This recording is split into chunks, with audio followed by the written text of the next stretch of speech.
lot of people say, oh, you know, best of ones, it's full of these crazy matches where anybody can upset anybody, but best of fives, that's really where you prove your mettle. That's how you show that you're a real top caliber team. You get the chance to do that if you can move on from this stage, if you can go to that knockout portion of the play-ins, which will happen just a few days from now. But first, they've got to get through this one last test here in playoff groups. Direwolves going to be in Cassiopeia, Braum, and Rakan. Team 1 taking Jarvan, Sejuani, and Syndra off the table. Now we are on the blue side of the rift for the Direwolves and the red side for Team 1 Esports. That means whilst we could look at the Tristana, and it was mentioned on the analyst desk as something that may want to be addressed, ultimately we do still have the opportunity to pick an AD carry for themselves. I was going to mention that if you pick anything that is utility for the Direwolves bottom lane, Kalista is the best hybrid of utility and hard carrying.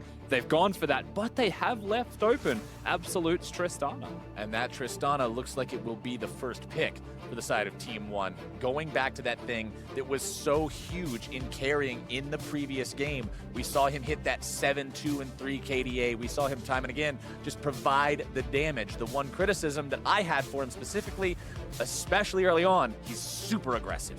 Yeah, absolutely. Giving him the Tristana, you'd say has to be a mistake based off that last game, but this is the other thing that we really need to talk about. It was missed in the ban phase. I think this is the first time it hasn't been banned against him. Suddenly, he's locked it in. He's excited. You saw him on the player cameras. Team 1 Esports are ready to go. This champion has done so much work for him in the past. I believe the record is 7-1 on this champ. So lots and lots of carry potential on the Olaf for 4-land. There's a reason it's been banned against him up until now. Schernfire locking in the Gragas to deal with that. Fantix grabbing himself the Corki.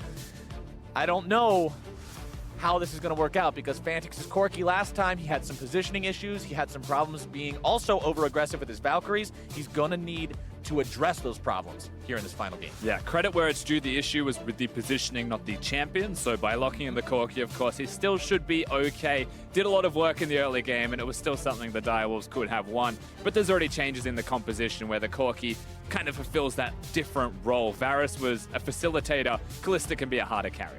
Team 1 going to lock in that Alistar as their final pick in the first half of the draft here. Going to go ahead and use that one to support the Tristana. You can help her disengage and be all kinds of useful. Yeah, certainly. And even a Morgana taken off the board here from Team 1 Esports away from Direwolves. Moving past that, you've got the bottom lane of Team 1. You don't have the bottom lane of the Direwolves, just the Kalista locked in. Yep. I like this idea, though. Try and disempower that Kalista a bit more against people that are obviously going to be barreling you down. Galio banned away by the Direwolves. They don't want to be dealing with that one. Thresh taken out by Team 1 Esports. Double support bans in the second part here. You've got Rakan banned by the Direwolves second, so then you get rid of the Morgana, you get rid of the Thresh, and you've already picked the Alistar. You do really start to stretch out and limit that champion pool for what Destiny's going to be able to lock in for themselves. And in particular, things that work well with the Kalista for the 2v2 are now starting to go. Right, you love seeing those kinds of playmaking melee-type champions with Kalista because she can just pull them in and then throw them into the fight. But now, with the Alistar picked and everything else banned away, that's kind of limited.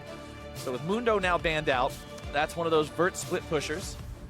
Not available for these guys. What are you going to pick? Team 1 hovering on the Aurelion Soke. And actually locking it in. Marth, once again, he's known for his Cassiopeia, known for his Aurelion Soul. They're the two champions that separate him from Bruiser, and one of the reasons that he may be looking at playing now is that ability to roam. Instead of Talia, instead of matching what a Corki can do, he's going to spice it up.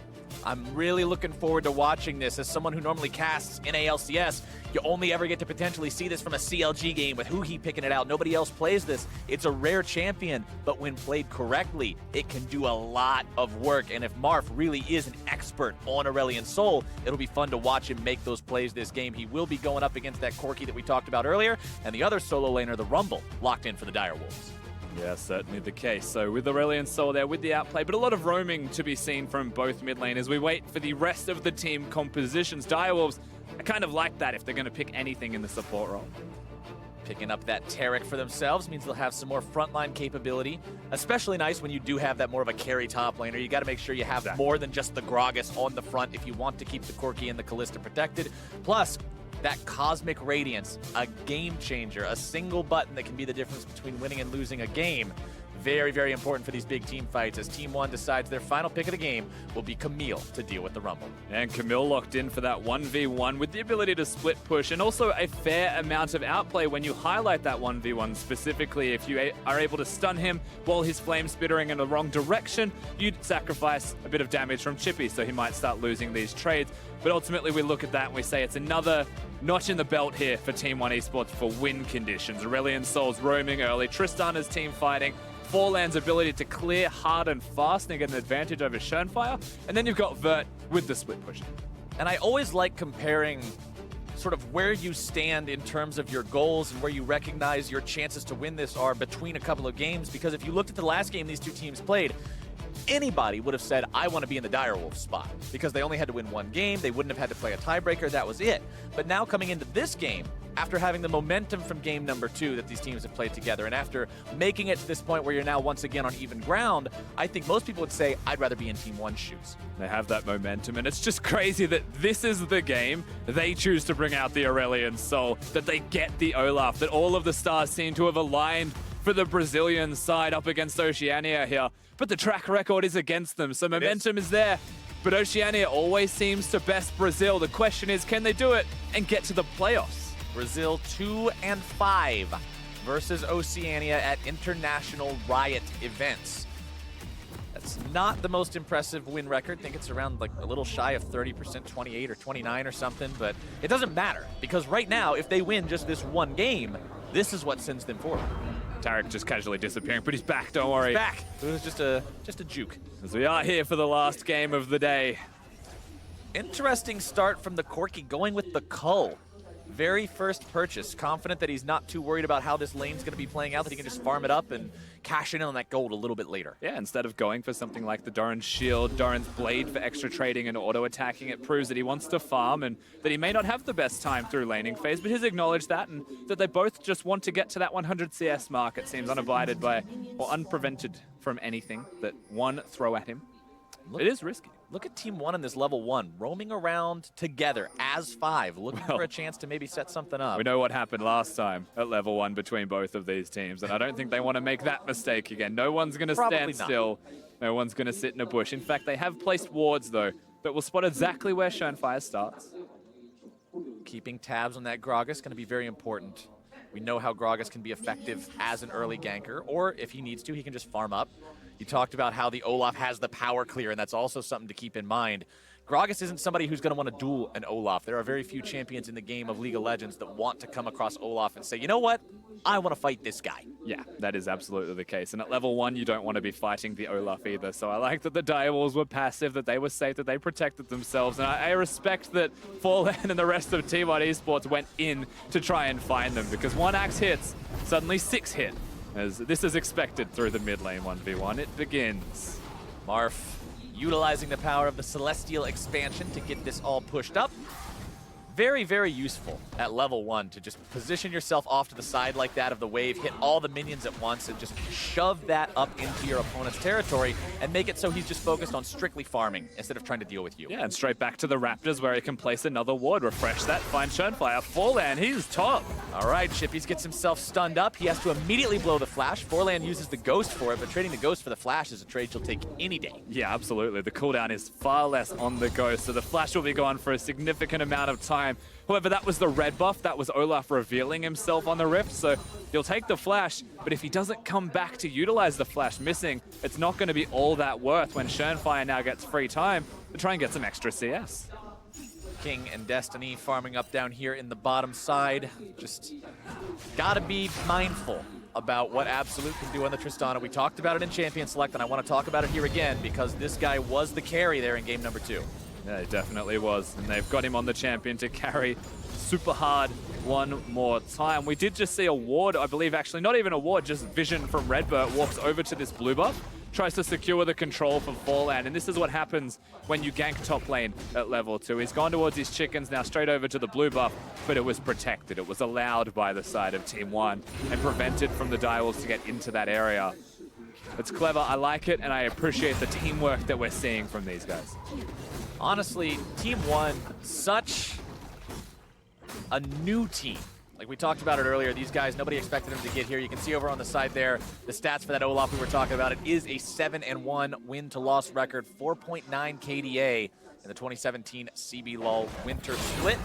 These guys, very scary when they've got this champion under their belts, and this entire team is just such a surprise that they're here, and we've already mentioned how a lot of the fans and other teams are surprised that they're here, and many of them not happy that Team 1 is here. But if Team 1 could win this game, if Team 1 could come back from that 0-2 start that they had on day number 1 and make it into the best-of-5 knockout stage, that is a message to send home to the home region. Perhaps they're not happy, but Team 1 are the team that they've sent because they won the CB LOL, so now it's on them to prove themselves and try and stop people from having any reason to hate you in the first place. And by winning this, I feel like they've justified it in the end. They're the second best team. They get the best of 5 to send themselves to the group stages.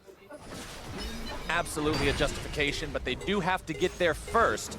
Redbird trying to run forward, get that stun on auto attack, but can't quite find it. Marf wants to make the rotation down He's the already in. side now as He's well. 100% already in. Gragas is recalling, so this gank is on. Comet of Legend comes in. King trying to get himself away, has already popped the flash. Star Surge gets the stun into the follow-up CC combo.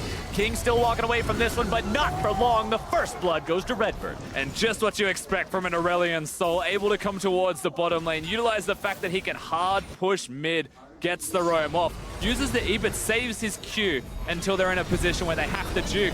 But when they do, straight into the waiting arms of Redbird on that Alistar. Both summoner spells used by King, not gonna keep him alive. Well executed by the side of Team 1. It feels good to get the kill, but it feels great to get the kill and expend both the summoner spells because now you've got that much more momentum to work with without even needing another gank. Yeah, and it was timed, honestly, super well. Schönfire had just gone back to base, and he was in the bottom lane. Still, though, he's looking towards mid. Yeah, Marf just hanging out, not too worried about it. So the problem that Marf has now run himself into is that he is losing mid lane rather hard as a result of all of the roaming that he had. You know, at level 1, when you hard push mid lane, you press W, you lose all of your mana. You're not necessarily going to get every CS when you're doing that. Most of his focus is on controlling the minions, not controlling Fantix. The risk is always going to be that Fantix then becomes too strong through all of these roams. But thankfully for him, the one time he went bottom, it was in fact successful. That sets up, unfortunately, the Alistar getting the kill, but it still gives him some extra experience, some extra gold, and it helps the whole map stay alive.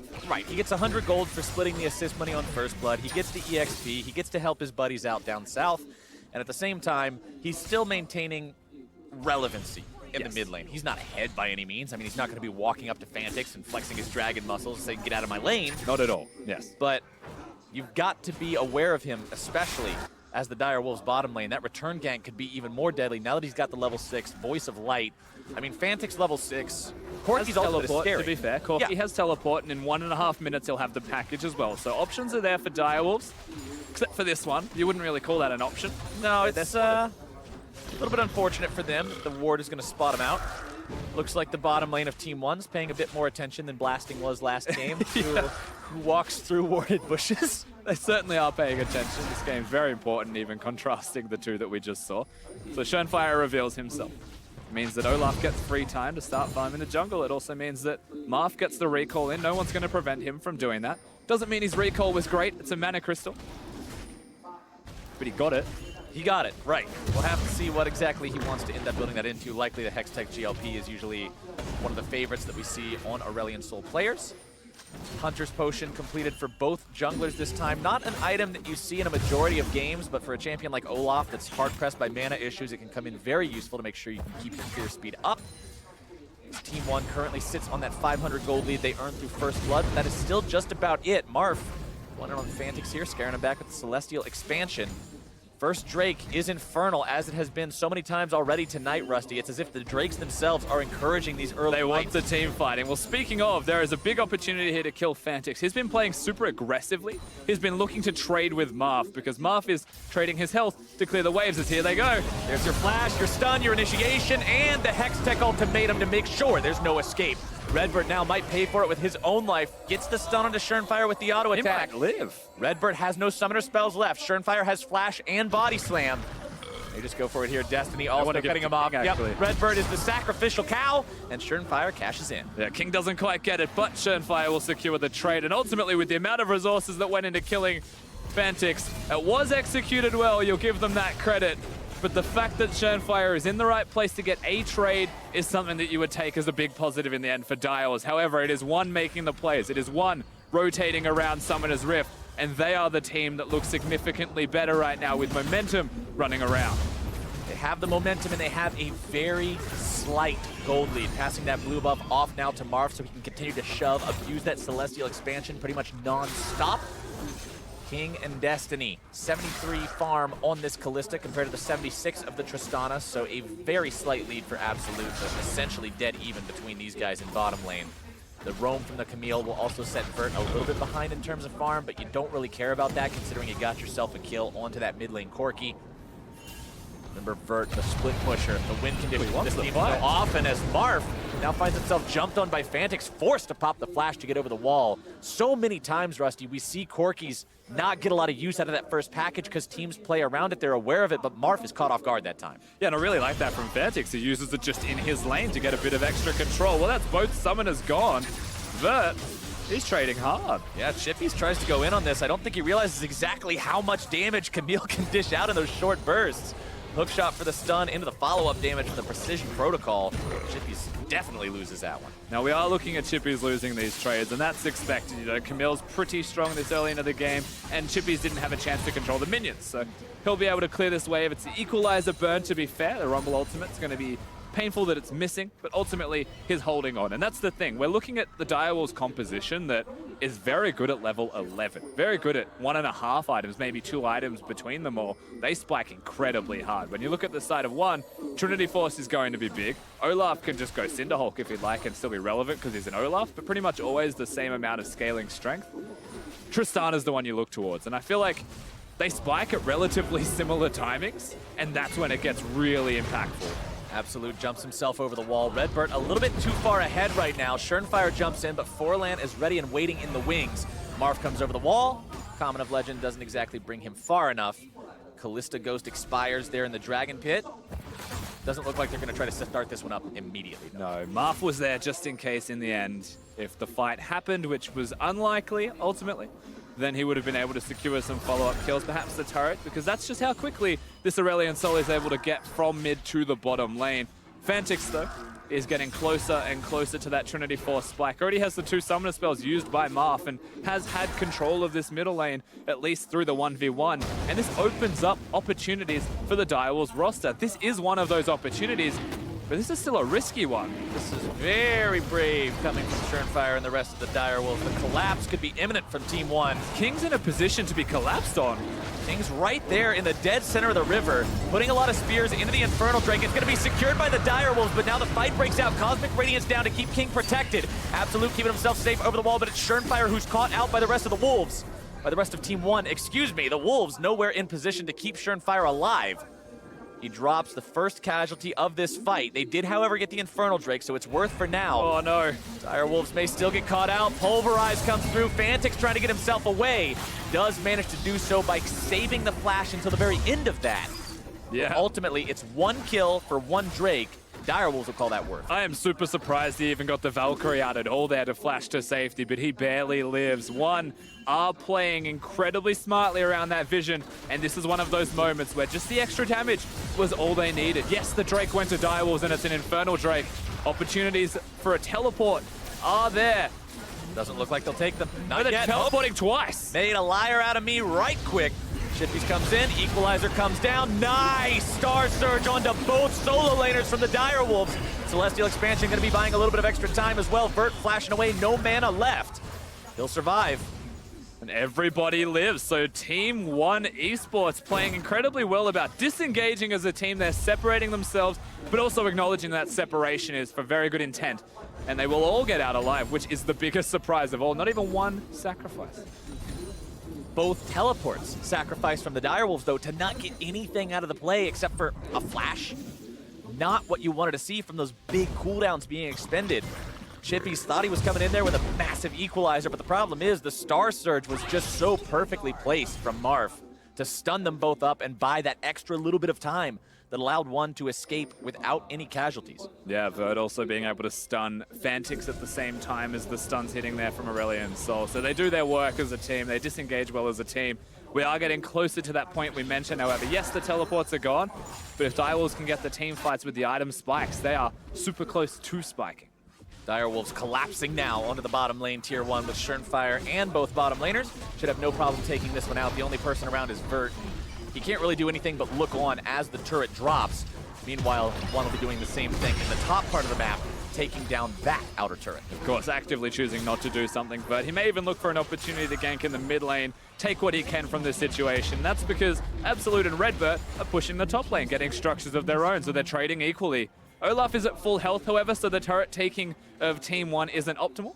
Right. Olaf, one of those champions that sometimes you would rather just be able to throw your axe at yourself, take a little bit of damage off, and start attacking faster. Sadly, that's not the way the League of Legends works, so just have to settle for being 100% HP for now. As both teams head up around the Rift Herald, this may be our next point of contention. Scryer's Bloom fired off by Schernfire as he belly slams over the wall, and it looks like the Wolves are going to start this one up. Yeah, Vert not nearby. He's about to walk through vision in the middle lane, so Direwolves now, they make the decision. Do they want this? Do they want to fight for this? Because Team 1 will most likely run at them for it. Redbert getting himself caught out a little bit here, has to flash away. Schernfire popping his own flash now as well. Redbert, the one who is now standing alone. Pop the Alistar ultimate, trying to tank these guys as long as he can, but even through that ulti, 5 versus 1 is not the kind of a fight you're going to be winning. They will trade that Alistar away for the mid-tier 1 though, as 1 now has priority on this one with the Tristana, along with that Camille and the Olaf. They burn it down very quickly. That's a good trade. Very good decision from them. Yes, it's a very good trade. It's a reactive trade ultimately from Team 1. That's what you want. And right now, Direwolves, they've got a pick, they've got a numbers advantage. Well, Redbird's now back alive, so the numbers advantage starts to dwindle, and Chippy's may be caught. Speaking of numbers advantages, the Star Search comes down, the damage goes through, the stun onto Chippies, and 1 again punishes Direwolves for not being fully aware of their surroundings. And we are consistently seeing Chippies get caught out of position. This isn't the only case of it happening. Fantix is going to trading at the top turret, but he may lose his life for this. I mean, he's left it. He hasn't gone for the turret. There's a chance that both now don't happen at all.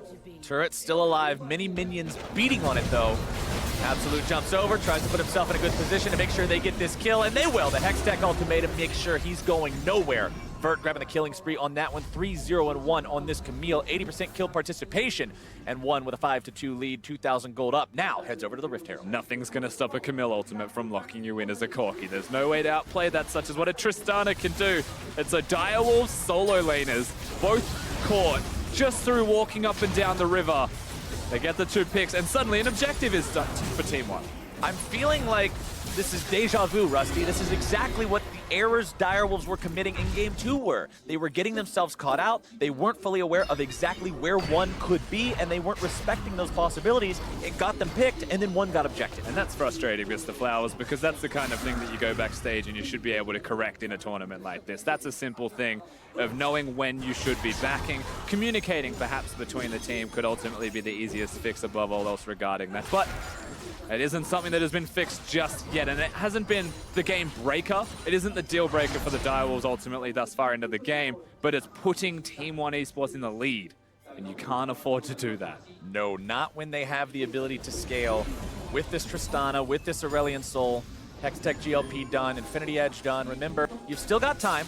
Tristana comes on the line with that 3-item power spike. We're only at about 1.5 now, but Vert's looking pretty scary in his own right. One thing I want to point out is the fact that Vert isn't really obsessed with going for that fast Trinity Force this game. He was much more concerned with just balancing his build out, making sure he has important defense and utility options too. Chippy's just teleported mid lane and the Herald was summoned top. They want the Infernal that bad, but everyone's got an answer. Team 1 trying to stop this Infernal. All they want to do is delay it. Absolute jumping over that terrain to make sure he's safe with the rest of his team. Ragnarok, Forland trying to make sure he can secure this one. It's ultimately picked up by the Direwolves, but can they find anyone else? Forland's going to be locked down. There comes your Equalizer, able to secure 1 kill. Cosmic Radiance to keep them safe, but there's not really anything threatening their health to begin with. Vert grabs the tier 2 on the top side. 1 now wants to stop backs. They need to keep these guys from getting back there and protecting their inhibitor turret. It's Chippies who's teleporting back. Recalling back, I should say. Teleporting, not the right turn of phrase here, but Vert's putting quite a lot of damage into this tier 3. To lose this at 18 minutes is a disaster. They will keep it safe. They are lucky that that is going to be safe, that that is going to be alive. If that was a Trinity Force Camille, things may have ultimately been different, but no Sheen. so no chance to take down the structure. Direwolves will count their blessings because that is still 2 Infernal Drakes for them, and the kill is the end result above all else. But one have the answer with that Rift Herald play. The fact that Vert had it to spawn it, opposed to giving it to Forlan, really like the creativity. With that second turret, that means that they're going to go up to a grand total of 4 compared to the 1 of their opponents. Let's take another look at the fight here from Direwolves. And what Schönfire does here as well, forcing the ultimate out of Forlan on the Olaf, was clever. He's able to use that. Unfortunately for him, the timing afterwards, wants to time it with the Olaf ult ending in the cast, just misses it by 1.5 seconds perhaps. So they have to use extra resources. They have to flash forwards. They secure the kill, but meanwhile, Camille was taking everything that belonged to them. 3-5 our overall team score. Still about 2,000 gold separating these two squads, but remember there's a lot of gold value in the bonus stats being gained by Direwolves and Infernal Drakes as well, so we've pretty much got an even game between these two teams. It will come down to execution. Yeah.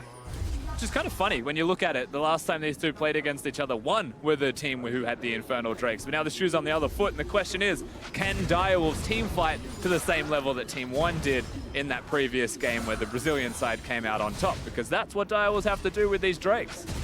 I like the fact that the front line of 1 is grabbing at least those Spectre's Cals before they opt into the other items that they want, really respecting the massive amounts of AoE magic damage coming out from Chippies and Schönfire and Fantix. Yeah, and the Merc treads even for Camille in the top lane. Against the Rumble, you don't necessarily need Mercs. I don't know how caught Redbird is. Redbird popping the ulti pretty early here. Marth trying to deal with Fantix in a 1v1 situation. Oh, Schönfire forced to flash away. Destiny going to be caught out. Can't keep himself alive with the Cosmic Radiance. It does not come down in time. Oh, here they go. Forlan popping the Ragnarok, looking to go in. Voice of Light finding the slow onto 2. Fantix trying to escape, but he's not going to be able to do it. The double kill for Absolute. King looking to get away. No way out. The damage is there, and 1 wins the fight. A triple for Absolute. Big kills for the Tristana. No chance for Direwolves to win a team fight in a situation like that. Destiny just throws himself at the enemy side, realizes maybe I shouldn't be here, but the Taric ultimate doesn't complete. Schönfire should be okay, but Vert's not going to let him get away with this as they do Herald. Oh, Baron, rather. Going to waste as much of his time as possible. Forlan and Absolute trying to 2-man this Baron down, saying, get over here, Redbird. Cast your heal or something. Forlan's very, very low. Oh, no. They might not be able to do it. Redbird, get in there. You got to face tank it. Oh. Okay, that was close. They're teleporting in, actually. I guess they just really want to trade here, Direwolves. They'll potentially catch Vert. Wants to take the blast cone. Fantix reading him. Vert trying to escape. Not today. They'll shut him down, which is nice because that means he won't have the Baron buff, so the split push is going to be hurt compared to what it could be. Yes. But you still trade Baron for Camille. That's super nice and a good read from Fantix. He gets a shutdown, so extra gold in his back pocket ultimately as well. The Corki's getting a lot of extra things from that kill, but you are correct. When we put it into context, what is 1 kill and a shutdown compared to a Baron buff that the side of 1 got? Well, now it's up to 1. They've got everything ready to go. The ball is in their court. They're the ones who get to call the shots. Redbird, pulverize. Waiting for the stun. There we go. Wants to get the headbutt too. Absolute shows up. Explosive charge is armed and ready, and there you go. The damage is enough. Absolute's on a rampage. Static Shiv plus Infinity Edge means the damage is going to be very scary, especially on one of the squishy targets. The amount of deja vu is severe that I'm currently experiencing. We've been in this place before, Rusty. I certainly think we have. As once again, Fantix finds himself out of position, and he's up creek without a paddle as a Corki. He's crowd controlled everywhere. So now the Baron buff actually has a 4v5 advantage. And here we go. Team 1 pushing down the mid lane onto the tier 2 that, well, no more tier 2 anymore. Takes that one out, no contest. 5-2 in the turret count overall. 5,000 gold up, 22 minutes in. That is a significant lead at this point in the game. Yeah, it really is. Now, they are up against 2 Infernal Drakes, but with the way that Team 1 Esports are set up to compete right now, the Trinity Force is there. They've got the big items on most of their members, including Absolute with the 2 AD carry items for Tristana, just working towards that next deal item. They have the makings to end this game with the strength they've got. They just need to try and find a way in to crack the armor. Right now, they've been picking Fantix out of position to do exactly that, but he is back alive, so the second chance draw is there, and you would say it's the last chance for the Direwolves. Forlan utilizing the Ragnarok to escape the potential collapse there from Schönfire and the rest of the Direwolves. One more hit would take this turret down. Have to see who actually goes in to get it. Vert can jump in there if he wanted to, but Marv just walks up, breathes a little bit of Starfire onto it, takes that one out of the picture. 6-2 now the overall turrets. One still has another 60 seconds or so of Baron remaining to continue to pressure into the base. They have nothing left outside of the base to take, though. It's important to note now, if one wants to make any more objective plays against their opponents, it's got to be into the base or onto the Cloud Drake. Yeah, I mean, the Cloud Drake's the free objective that they can take for themselves. Of course, by taking it right now, it's not going to spawn an Elder. They get rid of the Cloud to make sure the next Drake might be something that they want a bit more. But guess what? You get another. It's another Cloud. Unfortunate for them. No, mind you, there's only one more Infernal to be seen. Right, and we won't get to see it at all because the fastest you could possibly get the next Drake is about 30 minutes. Correct. Which means any Drake taken after the 29-minute mark means the next one's going to be Elder. So 2 fires, 2 clouds. 2 fires, 2 clouds. Wind puts out fire, so that's a good omen for the side of Team 1. So now, the Direwolves catching out Mark is a bad omen for these guys. Great stuff from Direwolves, finally putting the shoe on the other foot, catching the enemy solo laner out, and punishing that lack of awareness. Wind doesn't always put out fire. It sometimes spreads it to other areas, and just like that, Marth is caught out of position.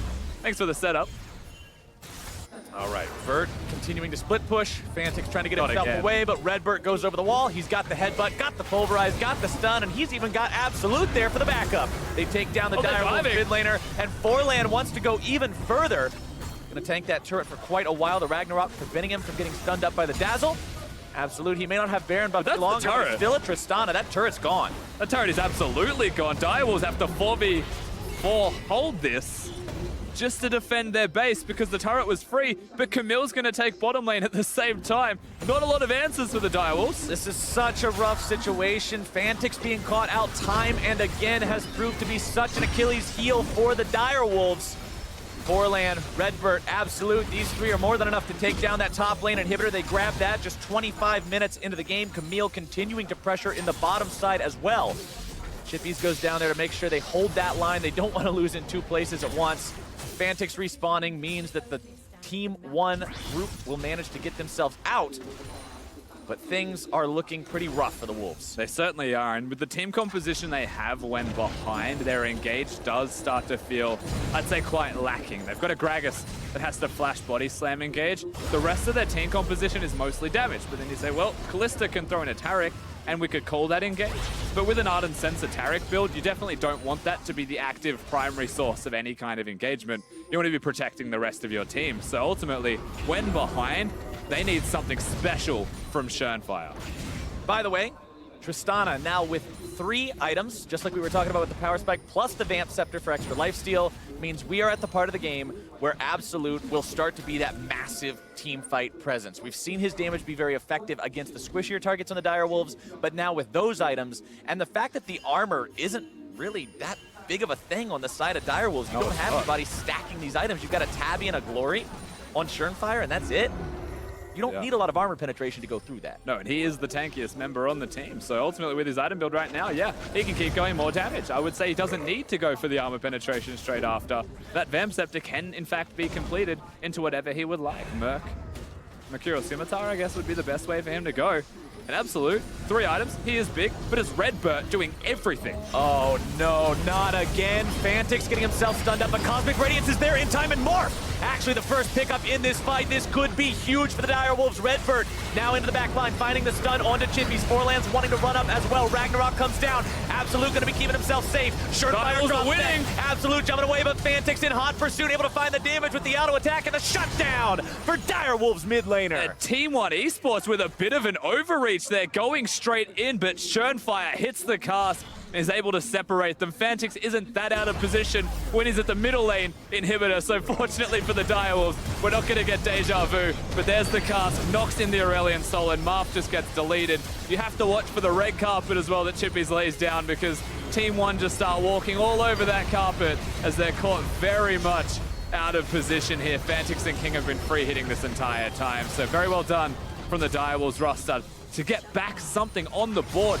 completely perhaps reset Summoner's Rift, where you would say the game was over before that. Hope stays alive for this Dire Wolves team right now. It was almost an 8,000 gold deficit before. Now they've shrunk that back down to closer to they've 5. just double teleported whilst the Camille is on their inhibitor. So I'm not sure what the game plan is here for the Direwolves. They're all in. Baron or nothing. This is it. This is the kind of play that either wins or loses you the game. And here we go. Team 1 looking to stop him here in the Baron pit. 4 versus 5. Forlan going to be forced off. But Camille's going to end the game if they keep them busy. Baron has been taken. They're just trying to stop the back. Schernfire dropping nearly down to dead. Absolute one more auto attack grabs him. Fantic's going to be taken down next. Absolute needs one more, manages to find him, but King's coming around him next. Marth gets the kill onto Fantix. Now King's looking to fight these guys both. He drops 2. Only Chippies remains. The Nexus turret's now under pressure. 1 Baron buff left running on the side of Direwolves. A triple for Marth. But it's 20 seconds by himself. Chippies, I don't think he has what it takes to try and hold this off. That desperation play from the side of the Direwolves might have just lost them everything. Chippy's gonna be jumped on, he's taken down, and Team 1 will find their back-to-back victories against the Direwolves, and the representatives from the CB Law will move forward into the knockout stage. With a big 2-0 on the day, a very much commendable performance and noticed improvement from the entire roster of Team 1 Esports. They go back to their roots, they pick the Tristana, they team fighting, they take apart Oceania's representatives in the Direwolves. That one's gotta hurt. We talked at the beginning of our first game today, Rusty, about how these teams needed to adapt from day one, to day 2, about what kind of weaknesses they were going to shore up, about what kind of strengths they were going to highlight. And Team 1, yes, they had a rough game against Cloud9 to start the day today, but their performances in both of these games against the Direwolves showed a marked improvement, and they proved that they deserve to have another shot to continue forwards in the knockout stage. And let's not put it lightly either. Day number 1, they got smashed by the Direwolves. That should not have been close today when you come into this. If you're making a prediction, Direwolves should have beaten them around once again. But that was not the case by any means, because as you mentioned, that marked improvement from Team 1 is something that has done wonders for them. Where the Direwolves, you have to say they did not make a whole lot of improvements themselves. You can see them right now, very much defeated. And you have to feel for the guys to get to Worlds, to get this far, to be the representative of Oceania. It doesn't feel good. To be in a spot where you could, with a single victory, go forward into that next stage. But both